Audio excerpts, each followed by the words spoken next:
শুভ সকাল বন্ধুরা। তো গতকালকের ভিডিওটা তোমাদের সামনে শুরু করলাম ঠাকুরের মালা গাঁথা দিয়ে। আজ অনেক ফুল ফুটেছিল জানো তো। তো এত ফুল ফুটেছে আর লোভ সামলাতে পারলাম না আমার রাধা বিনোদকে একটা মালা গেঁথে দেওয়ার।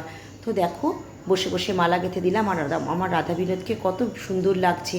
তারপর চলে আসলাম রান্নাঘরে, রান্না করতে হবে তো। তো রান্না করতে করতে দেখো এসে ব্যালকনিতে বসলাম, বৃষ্টি হচ্ছিল, যে একটু বৃষ্টি দেখতে ভালো লাগছিল। তারপরে আবার রান্নাটা কমপ্লিট করলাম। দেখো করছিলাম সয়াবিন তরকারি, নিরামিষ তো, সয়াবিন আলুর তরকারি, উচ্ছে আলু ভাজা, শাপলা আলু ভাজা, অনেক কিছুই করেছিলাম।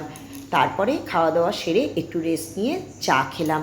চা খেয়ে বেরোলাম, কারণ আগামীকাল যে বিশ্বকর্মা পুজো, তো আমাদের তো বিশ্বকর্মা পুজো হয়, তাই ঠাকুর কিনতে হবে। তো যেতে যেতে একটা পাড়ায় ঠাকুর দেখলাম, খুব সুন্দর লাগছিল, তাই একটু ভিডিও করে নিলাম। তারপরে এই যে দেখো এই ঠাকুরটা পছন্দ করে কিনে নিলাম।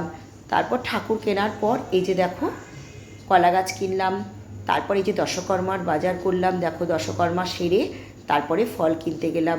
ফল টল কিনেছি, সব কিছুরই দাম আগুন। ফুলের মালাগুলো কিন্তু খুব সুন্দর লাগছিল, কিন্তু প্রচুর দাম। তারপরে ডাব কিনতে গেলাম, 60 টাকার নিচে কোনো ডাবই দেবে না। তো যাই হোক কিনেছিলাম, ডাবও কিনলাম। তো মালা টালা কিনে এই যে দেখো মেয়ের হাতে কলা গাছ, কলা গাছটাও নিয়েছিলাম।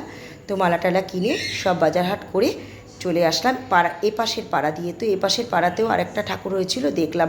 তারপরে বাবা বিশ্বকর্মাকে নিয়ে বাড়িতে ঢুকলাম।